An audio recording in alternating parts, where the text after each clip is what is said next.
रहे हैं, इसके पीछे आप सोचिए कि जो कांग्रेस वाले हैं उनका सिर्फ एक ही मकसद है कि चुनाव के सामने आ जाओ और बोलो कि मेरे पिताजी अभी अशोकराव जी चौहान साहब 50 साल से शंकरराव जी चौहान साहब का नाम लेके यहाँ पे राजकारण कर रहे हैं। शंकरराव जी चौहान साहब का आदर हम सबको है। आज यहाँ पे बैठा हुआ हर एक आदमी शंकरराव जी चौहान साहब को मानता है, लेकिन खाली शंकरराव जी चौहान साहब मंत्री थे क्या?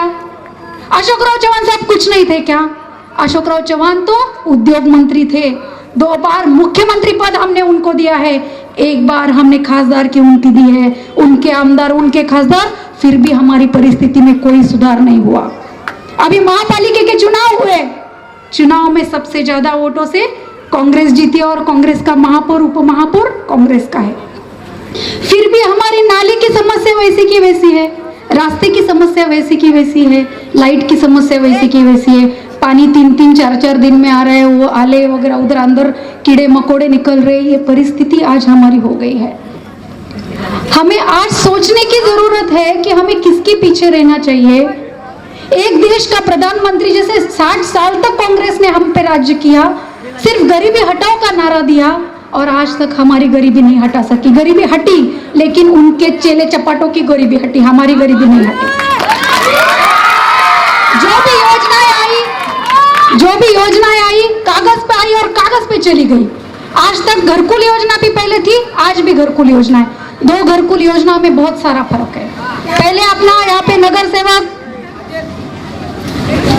ग्रामीण भाग में ग्राम सेवक तलाटी उनके हाथ में, सरपंच के हाथ में रहता था, 5-10 घरकुल आते थे और उनके हिसाब से घरकुल का वाटप होता था। लेकिन अभी इस सरकार ने यह प्रण किया है कि 2022 तक भारत का, नांदेड़ का नहीं, महाराष्ट्र का नहीं, संपूर्ण भारत का घर, एक ही घर ऐसा नहीं रहेगा जिसके ऊपर पक्का छत नहीं रहेगा, ये बोलने वाली ये सरकार है। स्वच्छ भारत अभियान, बच्चों चिल्लाओ मत बेटा, खाली तालियां बजाओ अगर अच्छा लगे तो, ठीक है। स्वच्छ भारत अभियान पहले भी था, अभी भी है। पहले 6300 रुपए मिलते थे, MREGS में ये स्कीम थी। ग्राम सेवक के पीछे लगो, तलाटी के पीछे लगो, इसको दो उसको दो, और अपने हाथ में आते थे 2-3 हजार। 2-3 हजार में शौचालय का काम नहीं होता था। लेकिन ये सरकार ने सोचा ये जो मेरी माता है, ये जो मेरी भगिनी है, ये जो मेरी बेटियां है, ये खुले पे शौच के लिए नहीं जाना चाहिए, उनका मान सम्मान होना चाहिए, उनको एक आदर का स्थान मिलना चाहिए। इसके लिए शौचालय बांधकाम का काम इतनी जोर और शोरों से भारत में हुआ है। और आज DBT के अंतर्गत हर एक के अकाउंट में 12,000 रुपए शौचालय के पड़ते हैं। पहले हमें ग्राम सेवक के पीछे लगना पड़ता था, तलाटी के पीछे लगना पड़ता था, अभी ग्राम सेवक हमारे पैर पड़ता है, मैं आपके पैर पड़ता हूँ, पहले शौचालय बांध लो नहीं तो मेरा कुछ सही नहीं है। ये बदलाव 5 साल में आया है। ऐसी पारदर्शक सरकार देने का काम बीजेपी ने किया है। हम लोग सोच सकते हैं 60 साल जिन्होंने हम पे राज किया, हमारी परिस्थितियों में कोई सुधार नहीं आया। लेकिन एक हुआ, हम जो पानी पट्टी भरते हैं, हम जो इनकम टैक्स भरते हैं, हम जो जगह का टैक्स भरते हैं, जगह का टैक्स भरते हैं, वो टैक्स पे बड़े बड़े घोटाले होने का चालू हो गया और हम लोग हतबल हो गए थे। पेपर निकालो बोफर्स घोटाला, पेपर निकालो चारा घोटाला, पेपर निकालो सिंचन घोटाला, पेपर निकालो आदर्श घोटाला। हमारे पैसे पे ये लोग अब्जादी का घोटाला कर रहे थे। अभी ये सरकार ने पारदर्शिता लाई, अभी हर एक के अकाउंट में सीधा पैसा जाता है। ये इस सरकार का यश है। 5 साल में इतनी उज्ज्वला गैस योजना, अभी हम शहर में है लेकिन गांव में अपना कोई ना कोई है, गांव से हमारी नाल जुड़ी हुई वाली है अभी भी। तो हम देख सकते हैं कि वो चूल्हा चौका करने वाली महिला है, वो जालन किधर से लाती है, वो फूंकती है, उसका धूल उसके अंदर चला जाके उसको बीमारी ना हो, इसके लिए उज्ज्वला गैस योजना। और आज भारत में हर रोज 40,000 उज्ज्वला गैस का वाटप महिलाओं के सम्मानार्थ होता है। अभी रीता जी ने उल्लेख किया कि जो बेटियों का प्रमाण जो कम हो रहा था जन्म लेने का, तो उसमें भी काफी बदलाव आया है। ये बेटी हमारे लिए बोझ नहीं है। पहले के सरकार ने बेटी बचाओ के लिए कुछ भी नहीं किया। अभी ये सरकार ने बेटी बचाने के लिए, जो महिला प्रेग्नेंट होती है तो ओटी भरण कार्यक्रम यानी उसका सोनोग्राफी करो, ब्लड चेक करो, वो बच्चे का वजन ठीक है कि नहीं वो चेक करो, बच्चा होने के बाद उसका टीकाकरण लसीकरण फ्री, डिलीवरी अगर नॉर्मल है तो 12,000, सीजर है तो 25,000, ये सब है। अगर कन्या रत्न पैदा हुई, कन्या अगर हो गई तो उसका स्वागत करने का, सम्मान देने का, इसके लिए माझी कन्या सुकन्या योजना, उसके अंतर्गत कन्या के अकाउंट में पैसे, वो अगर बेटी को लगा मुझे पढ़ना है, शिक्षण मुफ्त। अगर वो बेटी को लगे कि नहीं मुझे थोड़ा बाहर औरंगाबाद जाने का है, जालना जाने का है, परभणी जाके सीखना है, पास मुफ्त। अगर वो बच्ची अपनी थोड़ी बड़ी हो गई, उसके लिए अस्मिता योजना, शादी के लायक हो गई, उसके अकाउंट में पैसे। ये सब महिलाओं का सम्मान, बेटियों को बचाने के लिए ये सरकार प्रयत्नशील है। अभी जो आपने देख रहे हैं रस्तों का जाल, आप नितिन गडकरी को रोडकरी बोलते हैं, गडकरी नहीं बोलते हैं। इतना सारा महाजाल रस्तों का पूरे भारत में आपको दिख रहा है। ये किसके लिए है? हमें दलन वलन ठीक से होना चाहिए, हम जल्दी से किसी शहर में पहुंच सके, इसके लिए सबसे महत्वपूर्ण योजना आयुष्मान भारत योजना है। आपको 5 लाख तक का मुफ्त इलाज वहां पे आयुष्मान भारत के मार्फत होता है। कहने का ये मतलब है कि 5 साल में इस सरकार ने इतनी योजनाएं लाई है। ग्रामीण भाग का विकास, शहरी भाग का विकास उनका मुख्य उद्देश्य है। अभी यहाँ पे जो लेबर लोग रहते हैं, उनके शादी से पहले अगर हम अकाउंट खुलवाए तो 30,000 रुपए उनके अकाउंट में जमा होते हैं। शादी के बाद ये स्कीम भी ये सरकार ने निकाली है, ये सब आप जान लीजिए। और मैं आपको वचन देती हूँ, चिखलीकर साहब यहाँ से चुन के आने के बाद मैं खुद इस भाग को देखूंगी और अपना विकास करने के लिए प्रयत्नशील होंगी।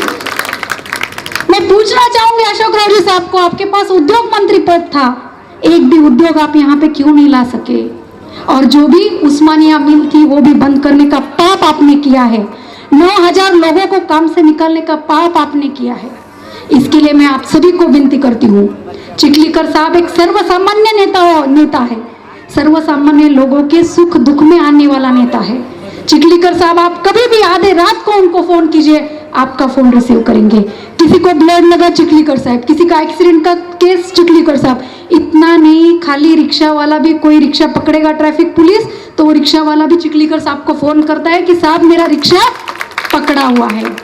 वो ट्रैफिक पुलिस को मैनेज करके निकल जा सकता है, लेकिन उसको एक यकीन होता है, उसको एक अभिमान होता है कि मेरा चिखलीकर साहब मेरा फोन उठाएगा, और वो ट्रैफिक पुलिस को उसको दिखाने का रहता है कि मैं इतना सादा हूं फिर भी मेरे पीछे मेरा चिखलीकर साहब खड़ा है, ये दिखाने का रहता है।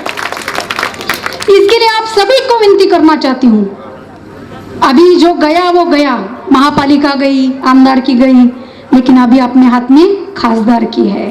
तो अभी सबसे विनती करूंगी कि ग्राम पंचायत रहती है, नगर पालिका रहती है, अपने स्थानिक मुद्दों पर ये लड़ाई वाली जाने वाली निवडणूक रहती है, लेकिन लोकसभा एक ऐसी निवडणूक है जहाँ पे ठेठ हम अपना पंतप्रधान चुनते हैं।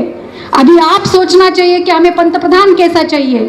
ये जो कांग्रेस वाले हैं, इनकी ये बहुत पुरानी पॉलिसी है। अभी हम सब सुशिक्षित है, अभी हम लोग फेसबुक देखते हैं, व्हाट्सएप देखते हैं, न्यूज़ देखते हैं। ये सब जाति भेद हम नहीं मानना चाहिए और सबको समान संधि मिलनी चाहिए। अभी जब भी टिकट डिक्लेयर हुआ था तो मौलाना जी की सभा एक अशोक चौहान साहब ने आयोजित की थी। मौलाना सब उठ के बोल रहे थे उनको कि अगर आप हमें आमदार की तो आपने नहीं दी, हमें हमारे समाज को आमदार की नहीं दी। हम समझ सकते हैं कि आमदार की नहीं दी, लेकिन एमएलसी देने को आपको क्या तकलीफ थी, ये सब पूछने वाले अपने बांधव के।